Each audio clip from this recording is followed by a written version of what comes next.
સુરત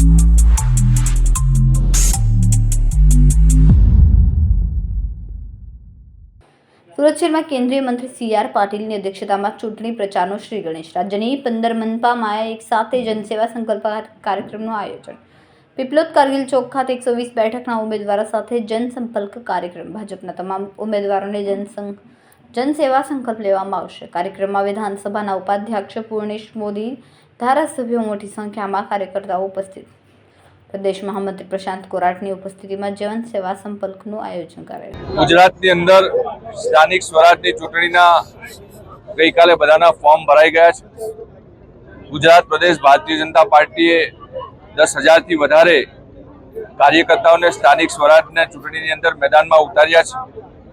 એક લોકપ્રતિનિધિ તરીકે આવનારા સમયમાં જ્યારે ચૂંટણી જીતીને બધા લોકો જ્યારે લોકોનું પ્રતિનિધિત્વ કરવાના છે, ત્યારે ભારતીય જનતા પાર્ટીએ 15 મહાનગરપાલિકાની અંદર જૂની 6 મહાનગરપાલિકા અને નવી 9 મહાનગરપાલિકા એની અંદર પ્રદેશ નેતૃત્વ અને ખાસ કરીને સુરત મહાનગરની અંદર કેન્દ્રીય જળશક્તિ મંત્રી અને અમારા પૂર્વ પ્રદેશ અધ્યક્ષ આદરણીય શ્રી સી.આર. પાટીલજી અહીંયા ઉપસ્થિત હતા. અમારા શહેરના અધ્યક્ષ આદરણીય શ્રી પરેશભાઈ પટેલના નેતૃત્વમાં સુરત મહાનગરપાલિકાની ચૂંટણી લડાવવા જઈ રહી છે, ત્યારે 120 ઉમેદવારો આજે ભારતીય જનતા પાર્ટીએ ગઈકાલે જે ફોર્મ ભર્યા અને જાહેર કર્યા છે, એ બધા લોકોને સાથે સામૂહિક જનસેવા સંકલ્પ આજે લીધા છે.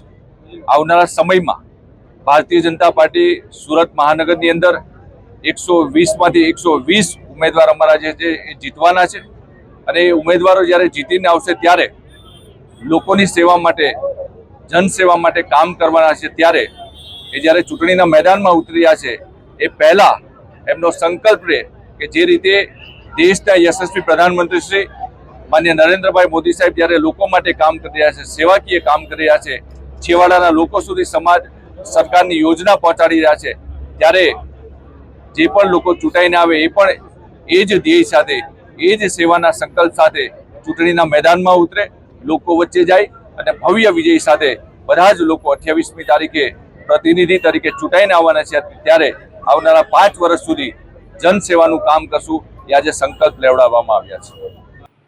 કેમેરામેન સેનલ વિરાણી સાથે વિશાલ છેઠા, માનવ પ્રભા ન્યૂઝ, સુરત.